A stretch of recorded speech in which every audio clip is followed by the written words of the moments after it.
করিমগঞ্জ লোকসভা কেন্দ্রের কংগ্রেস প্রার্থী হাফিজ রশিদ আহমেদ চৌধুরী এবং শিলচরের প্রার্থী সূর্যকান্ত সরকারের ভোট প্রচারে রবিবার বিশাল সভা অনুষ্ঠিত হয় রাজাটিলায়। হাজার হাজার মানুষের উপস্থিতিতে অনুষ্ঠিত এই সভায় জোয়ালাময়ী বক্তব্য রাখেন বিভিন্ন বক্তারা। বিশেষ করে বিজেপি সরকারের কঠোর সমালোচনা করেন তারা। আমাদের কাছে বিভিন্ন বক্তার বক্তব্য রয়েছে, আমরা আপনাদের শোনাবো। বিধায়ক অখিল গগৈ, প্রাক্তন মন্ত্রী রকিবুল হোসেন, করিমগঞ্জের প্রার্থী হাফিজ রশিদ আহমেদ চৌধুরীর বক্তব্য। এর আগে ভালো ভালো নিউজ পেতে অবশ্যই আমাদের ইউটিউব চ্যানেলটি সাবস্ক্রাইব করুন। ফেসবুকে আমাদের পেজ ফলো করে রাখার বিনম্র অনুরোধ রইল। এবার শুনুন বক্তব্য। আমরা সংবিধান তেওঁলোকে বদলি কৰি দিব খুজিছে, আমাৰ দেশৰ গণতন্ত্ৰ তেওঁলোকে ধ্বংস কৰি পেলাব খুজিছে, আমাৰ দেশৰ ধৰ্ম নিৰপেক্ষ দেশক তেওঁলোকে হিন্দু ৰাষ্ট্ৰত পৰিণত কৰিব খুজিছে। আৰু তাৰ বিৰুদ্ধে যিবিলাক মানুহে যুদ্ধ ঘোষণা কৰি আছে তাৰ ভিতৰত এজন মানুহ হ'ল হাফিজ ৰশিদ আহমেদ চৌধুৰী। হাফিজ ৰশিদ আহমেদ চৌধুৰী জিকাই কৰিব অত্যন্ত গুৰুত্বপূৰ্ণ কাম। সত্যলৈ বিজেপি দলে কৈছিলে বৰাক উপত্যকাৰ কাৰণে তিনিটা প্ৰতিশ্ৰুতি দিছিলে, তিনিটা সংকল্প লৈছিলে বিজেপি দল। মোদীক গেৰাণ্টি দিছিলে তিনিটা। নম্বৰ 1 কৈছিলে যে গুৱাহাটীৰ পৰা শিলচৰলৈ মহাসড়ক আমি কমপ্লিট কৰিম। বিজেপিয়ে কৈছিলে নে নাই ইলেকশ্যনত? আপোনালোকে মনত পেলাওক, এতিয়া মহাসড়ক কমপ্লিট হ'ল নে নাই? মহাসড়কত আপোনালোকে গুৱাহাটীৰ পৰা এতিয়া আহিব পাৰিছে নে নাই? বাৰিষাত মহাসড়ক থাকে নে নাথাকে? নাথাকে। এতিয়ালৈকে বিজেপিয়ে মহাসড়ক এতিয়ালৈকে বনাবলৈ সক্ষম নহ'ল। বিজেপিৰ দ্বিতীয় প্ৰতিশ্ৰুতি আছিলে যে বৰাকত মিনি ছেক্ৰেটাৰিয়েট কৰি দিম, আৰু কৈছিলে যে বৰাকৰ মানুহ দিছপুৰলৈ যাব নালাগে, বৰাকৰ মানুহৰ সকলো কাম শিলচৰতে হ'ব। কিন্তু মই হিমন্ত বিশ্ব শৰ্মাক সুধিব খুজিছো, বিজেপিয়ে সুধিব খুজিছো, তোমালোকৰ মিনি ছেক্ৰেটাৰিয়েট বৰাকত কেতিয়া হ'ব? এই প্ৰশ্নৰ জবাব নিদিয়াকৈ তুমি বৰাকলৈ কেনেকৈ ইলেকশ্যনৰ ভোট বিচাৰি আহিব পাৰিছা? তোমালোকে প্ৰতিশ্ৰুতি দিছিলা 2016 চনত, তোমালোকে প্ৰতিশ্ৰুতি দিছিলা 2021 চনত যে তোমালোকে বৰাক নদীৰ বানপানী আৰু বৰাক সমনীয়াৰ পৰা বৰাকক উদ্ধাৰ কৰি দিবা। কৈছিলে নে নাই? আপোনালোকে মনত পেলাওক, কৈছিলে বৰাক নদীৰ বানপানী আৰু বৰাক সমনীয়াৰ পৰা বৰাক উপত্যকা ৰক্ষা হ'ল নেকি? মোৰ মনত আছে হিমন্ত বিশ্ব শৰ্মাই কৈছিলে যে বৰাকখন হ'ব ইণ্টাৰনেশ্যনেল বিজনেছৰ হাব। কৈছিলে নে?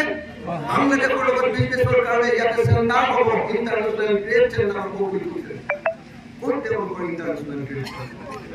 কৰিমগঞ্জত তেওঁলোকে ইণ্টাৰনেশ্যনেল ট্ৰেড চেণ্টাৰৰ কেন্দ্ৰ কৰিম বুলি কৈছে।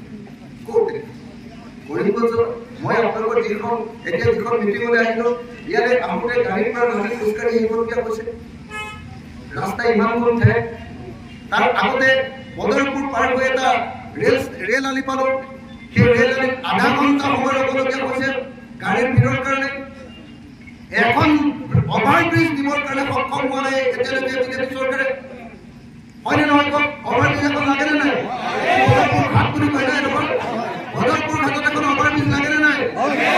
মই হাফিজ ৰশিদ চৌধুৰী ডাঙৰীয়াক অনুৰোধ জনাইছো, জিকিয়ে প্ৰথম ছমাহৰ ভিতৰত দিল্লীৰ বদৰপুৰ ঘাটত এখন অভাৰব্ৰিজ দিবৰ কাৰণে হাফিজ ৰশিদ চৌধুৰীয়ে দিল্লীত হাল্লা আৰম্ভ কৰিব।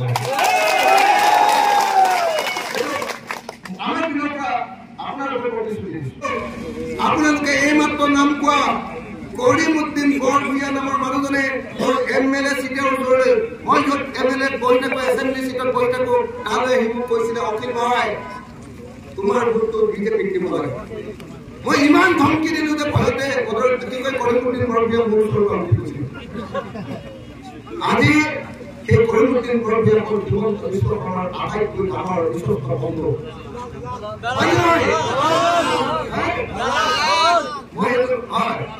আপোনালোকে মন্ত্ৰীজনে সদায় কৈ থাকে নে নাই যে আমাক মুছলমানৰ ভোট নালাগে? কিন্তু এতিয়া মানে বৰাকত তেওঁ মুছলমানৰ ভোট লাগে। এতিয়া তেওঁ কৰিমগঞ্জত মুছলমানৰ ভোট লাগে, এতিয়া লাগে।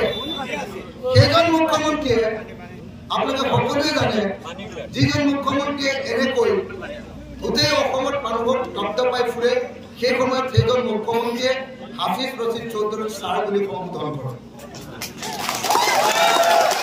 মই আপোনাক ক'ব খুজিছো যে তেখেত কৃষক মুক্তি সংগ্ৰাম সমিতিৰ উপদেষ্টা সদৰ অসম ছাত্ৰ সন্থায়ো তেখেতক হাফিজ ৰছিদ চৌধুৰীক সন্মান কৰে অসমৰ মুখ্যমন্ত্ৰীয়ে তেখেতক ছাৰ বুলি মাতে হাফিজ ৰছিদ চৌধুৰী হ'ল অসমৰ বৰাক আৰু ব্ৰহ্মপুত্ৰৰ এটা ব্ৰিজ এখন সেতু এখন দলং তেনেকুৱা এজন মানুহক যদি সঁচাকৈ আপোনালোকে কৰিমগঞ্জৰ পৰা জিকাই পঠিয়াব পাৰে তেতিয়াহ'লে আমি যে হিন্দু মুছলমানৰ একতাৰ কথা কওঁ যে হিন্দু আৰু মুছলমান ঐক্যবদ্ধ হৈ আমি অসমখন শক্তিশালী কৰিব লাগে খ্ৰীষ্টান আৰু জৈন আৰু শিখ সকলো আমি মিলি জুলি থাকিব লাগিব যিটোৰ বিপৰীতে সদায় বিজেপিয়ে কাম কৰে সদায় তেওঁলোকে কি কৰিব খোজে সমাজখনক ভাগ কৰিব খোজে ধৰ্মৰ ভিত্তিত সেই সময়ত এজন মুছলমান হৈও এজন হাফিজ হৈও অসমৰ সকলো শ্ৰেণীৰ মানুহৰ সন্মান আদায় কৰিব পৰা ব্যক্তিজনৰ নামেই হ'ল হাফিজ ৰছিদ আহমদ মই আপোনালোকক কথা দিব পাৰোঁ যে যদি আপোনালোকে হাফিজ ৰছিদ চৌধুৰীক জিকাই পঠিয়াব পাৰে অসমত যেনেকৈ হিমন্ত বিশ্ব শৰ্মাৰ বিৰুদ্ধে অসম বিধানসভাত হিমন্ত বিশ্ব শৰ্মাক কঁপাই দিবৰ কাৰণে অখিল গগৈ আছে এইবাৰ দিল্লীলৈ আমি